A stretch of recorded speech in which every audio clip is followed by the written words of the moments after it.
From Pacifica, this is Democracy Now! In a situation where the Security Council has been blocked from acting in support of the Arab League plan, in support of the defense of a democratic path for Syria, we're going to have to take measures outside the UN to strengthen and deepen and broaden the international community of pressure on Assad. After Russia and China veto a Security Council resolution on Syria, dozens more Syrians are killed overnight as the Assad regime's crackdown intensifies. We'll speak with veteran British journalist Patrick Seal. Then today is the 50th anniversary of the U.S. embargo against Cuba. I think it's time for us to end the embargo on Cuba. The Cuban embargo has failed to provide the sorts of rising standards of living and has squeezed the innocents in Cuba. That was Barack Obama before he became president, opposing the embargo against Cuba. Today, as president, he supports it. So far, at least, what we haven't seen is the kind of genuine spirit of transformation inside of Cuba that would justify us eliminating the embargo.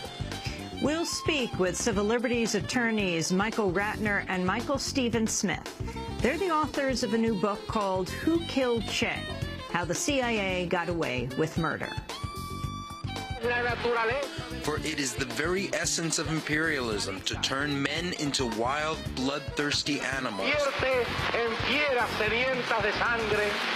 determined to slaughter, kill, murder, and destroy the very last vestige of the image of the revolutionary or the partisan in any regime that they crush under their boots because it fights for freedom. All that and more coming up. Welcome to Democracy Now!, democracynow.org, The War and Peace Report. I'm Amy Goodman. The Syrian bombardment of the city of Homs has entered its fifth day as Russia's foreign minister has arrived in Syria for talks with President Bashar al-Assad. Sergei Lavrov's visit comes just days after Russia and China vetoed a United Nations resolution to press Assad to step down. On Monday, the United States shut its embassy in Damascus. Italy, Belgium, Britain have recalled their ambassadors. Victoria Nuland is spokeswoman for the U.S. State Department. We have concluded that we need to suspend operations at our embassy in Damascus in light of the fact that we have security concerns about the safety of our personnel. As you know, we had been working for many weeks with Syrian officials to try to control access around our embassy facility. We were not able to come to appropriate arrangements there, so the decision was made to suspend operations. Ambassador Ford and the remaining personnel departed the country Damascus time this morning, and the flag's been taken down. We'll have more on Syria after headlines. We'll speak with veteran journalist Patrick Seal.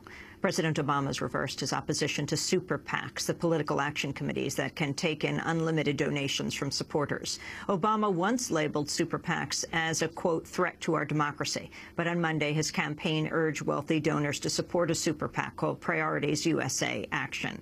Obama's campaign manager, Jim Messina, said, quote, we're not going to fight this fight with one hand tied behind our back. With so much at stake, we cannot allow for two sets of rules. Democrats can't be unilaterally disarmed, he said.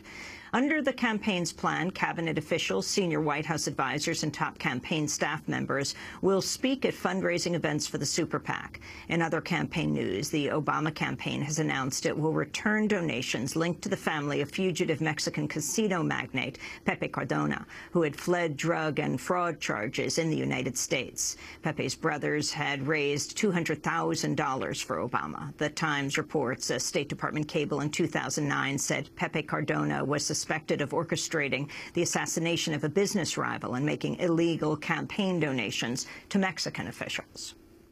Voters in Minnesota, Colorado, and Missouri will have their chance to help select the Republican nominee today. Colorado and Minnesota will have caucuses. Missouri will hold a primary, though that state will also hold a caucus in March. This is the first day in the 2012 cycle to see contests in multiple states. On Monday, Republican presidential hopeful Newt Gingrich continued his vocal attacks on Republican frontrunner Mitt Romney. The Governor Romney doesn't represent profound change. He doesn't represent, if you look at what he did in Massachusetts, he basically accommodated liberal Democrats. And if you look at Romney Care and compare it to Obamacare, if you look at who he appointed as judges, they were people who made liberal Democrats happy. And he's not a bad person per se, but he's also not a person who goes in there with force and will and fundamentally changes things. In what could become a major story of the 2012 campaign, Catholic groups are protesting a provision of the Obama health care reform law that would require health insurance plans, including those provided by Catholic-affiliated hospitals and universities, to offer free birth control methods. Reproductive rights groups have hailed the measure, which was fueled by the Independent Institute of Medicine's finding that birth control is necessary for women's health and well-being.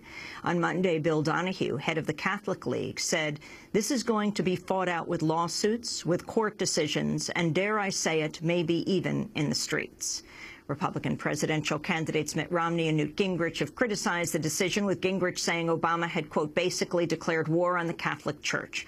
Catholic clergy have urged their followers to write to Congress in protest. The Senate has approved a $63 billion spending bill to fund the Federal Aviation Administration for the next 4 years. Part of the bill will make it easier for domestic law enforcement agencies to obtain and use pilotless surveillance drones inside the United States. According to the American Civil Liberties Union, the bill would require the FAA to allow police agencies to operate any drone weighing 4.4 pounds or less under certain conditions. Jay Stanley of the ACLU said, quote, this bill would push the nation willy-nilly toward an era of aerial surveillance without any steps to protect the traditional privacy that Americans have always enjoyed and expected. In other drone news, former CIA Director Michael Hayden has openly criticized the Obama administration's use of pilotless drones to assassinate suspected militants around the world. Hayden said, quote, right now, there isn't a government on the planet that agrees with our legal rationale for these operations except for Afghanistan and maybe Israel. The drone program began under President George W. Bush, but has rapidly expanded under Obama. So far, the Obama administration's carried out drone strikes in Iraq, Afghanistan, Pakistan, Yemen, Ethiopia, and Libya. Hayden also criticized the U.S. assassination of the U.S.-born cleric Anwar al-Awlaki in Yemen. Hayden said, quote, we needed a court order to eavesdrop on him, but we didn't need a court order to kill him. Isn't that something? He asked. A delegation of Egyptian military officials canceled a series of high-level meetings in Washington Monday amidst a growing dispute over Egypt's decision to try 19 Americans on charges connected to foreign funding of non-governmental organizations. The U.S. is now threatening to withhold $1.3 billion in military aid to Egypt. Jay Carney is White House press secretary. These actions could have consequences for our relationship and including our assistance programs, but I don't want to speculate about what actions might precipitate a response on our part along those lines, except to say that we take this very seriously, that it's important to remember that these institutions have been over there for a number of years. They're all over the country promoting democracy, and that the individuals here have done nothing wrong. One of those who will be tried is Transportation Secretary Ray LaHood's son, Sam LaHood. President Obama issued an executive order Monday outlining new sanctions against the Central Bank of Iran. Iran dismissed the move as part of a, quote, psychological war. The sanctions require any U.S. person or corporation to freeze property or interests that belong to the government of Iran, its central bank, or any other Iranian financial institution. The leaders of rival Palestinian factions Fatah and Hamas signed a deal Monday to form a transitional unity government headed by Palestinian President Mahmoud Abbas. Israel quickly condemned the move, saying Hamas cannot be part of any peace efforts. The accord signed by Abbas and Hamas leader Khaled Mashal is supposed to pave the way for Palestinian presidential and parliamentary election possibly later this year and to rebuild a Hamas-ruled Gaza Strip. Greece's two largest unions have launched a 24-hour general strike to protest new austerity measures aimed at slashing salaries by 20 to 30%. On Monday, the Greek government announced it would cut 15,000 state jobs. Stathis Anestis is Deputy Secretary General of the private sector GC union. The way they are proceeding is blackmail and unacceptable. They are demanding that the entire framework of the labor agreement be cancelled, which has existed here and in the whole of Europe for the last 100 years. Mohammed Nasheed, the president of the Maldives, has resigned after weeks of protests erupted into a police mutiny. In 2008, Nasheed became the first democratically elected leader of the Maldives. He gained international fame for his passionate warnings about the dangers of climate change to low-lying islands. His reputation was tarnished after the publication of a cable by WikiLeaks that suggested the Maldives signed on to the U.S.-backed Copenhagen Climate Accord in exchange for $50 million. More than 40 U.S. states have agreed to a nationwide settlement over foreclosure abuses that would force the 5 largest mortgage lenders to reduce loans for about 1 million households. It remains unclear if California and New York will back the deal. Bloomberg reports Bank of America, J.P. Morgan Chase, and Wells Fargo are now demanding that New York drop claims filed against them last week as a condition of the settlement.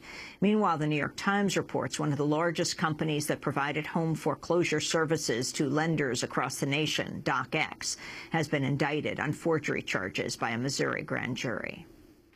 A Washington Post investigation has revealed 33 members of Congress steered more than $300 million in earmarked funds and other assistance to public projects located next to or within 2 miles of their own property. Such actions are legal and do not need to be disclosed under congressional ethics rules.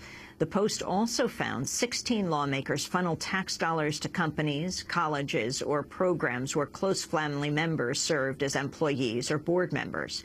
Among those with connections to earmarks were House Minority Leader Nancy Pelosi, Senate Majority Leader Harry Reid, and Alabama Republican Senator Richard Shelby, who earmarked more than $100 million for rejuvenating downtown Tuscaloosa, where he owns an office building. In legal news, a U.S. appeals court is set to rule today whether California's ban on gay marriage is constitutional. California outlawed same-sex marriage in 2008 when voters passed the ban known as Proposition 8. About 500 protesters rallied in the Bronx, New York, Monday to protest last week's police shooting of an unarmed teenager inside his parents' home. 18-year-old Ramarley Graham was shot at close range in the apartment's bathroom after he had been chased into the house by narcotics detectives. Police Commissioner Ray Kelly initially said Graham appeared to be armed, but no weapon was discovered. Kelly also said a bag of marijuana was found in the home. At the rally, protesters condemned the police treatment of black youth. From the stop and frisk policy! From the stop and frisk policy! Where Ramarley was brutally targeted! Ran up in his home! And shot point blank! This is not about finding criminals! This is a system! Which you are complicit in! That criminalizes youth that look like me! We are not criminals! The FBI announced it has stepped up its monitoring of so-called sovereign citizens, paying closer attention to those who choose to deny their U.S. citizenship and reject U.S. laws and taxes. An FBI official referred to sovereign citizens as extremists and said the Bureau is concerned they may commit violence against government officials. At least 9 people were arrested in Portland, Oregon Monday after nearly 200 activists took to the streets in solidarity with Occupy Oakland. And Greg Speeder has died at the age of 68. He founded the National Priorities Project to help show Americans how their tax dollars are being spent. And those are some of the headlines. This is Democracy Now!, democracynow.org, The War and Peace Report. I'm Amy Goodman.